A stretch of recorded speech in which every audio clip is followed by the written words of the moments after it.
Si tu t'intéresses au travail en ligne ou aux revenus complémentaires, cette vidéo est pour toi.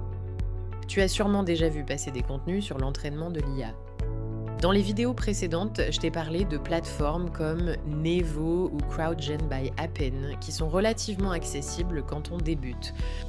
Aujourd'hui, je vais te parler d'un petit boulot en ligne un peu différent, mais qui reste dans la catégorie de l'entraînement de l'IA.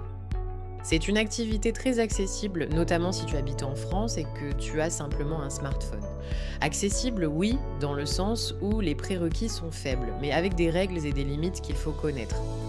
Il s'agit de missions qui servent à entraîner la capacité de l'IA à lire du texte à partir d'images, par exemple pour la reconnaissance visuelle, et la lecture du texte à partir d'images, ce qu'on appelle l'OCR.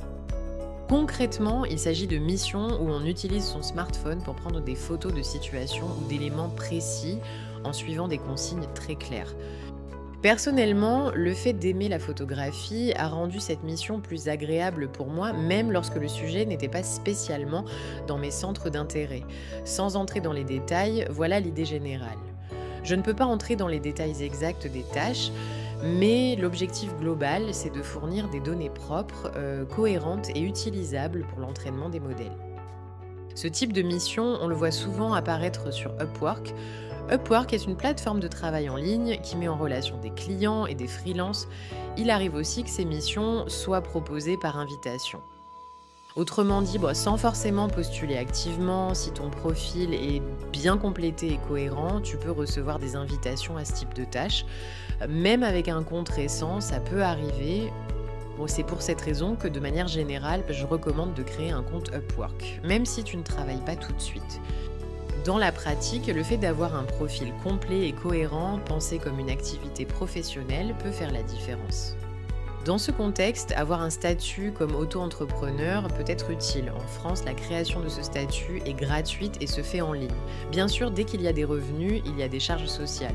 Mais ça, c'est le fonctionnement normal de toute activité déclarée. Je n'entre pas dans les détails ici, mais c'est un point important à avoir en tête.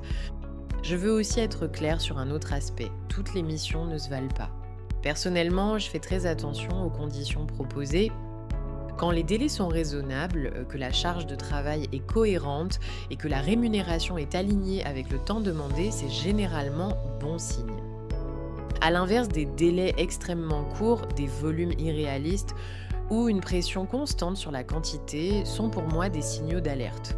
Ce n'est pas illégal, mais ce sont souvent des missions qui passent par des intermédiaires ou de la sous-traitance et que je préfère éviter.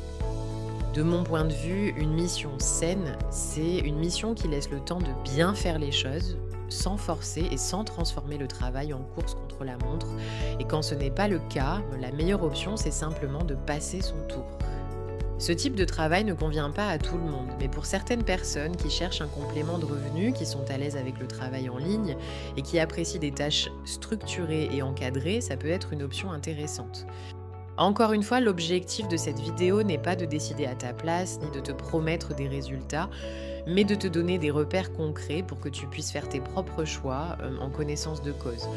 Dans une prochaine vidéo, je continuerai à explorer le travail en ligne lié à l'IA.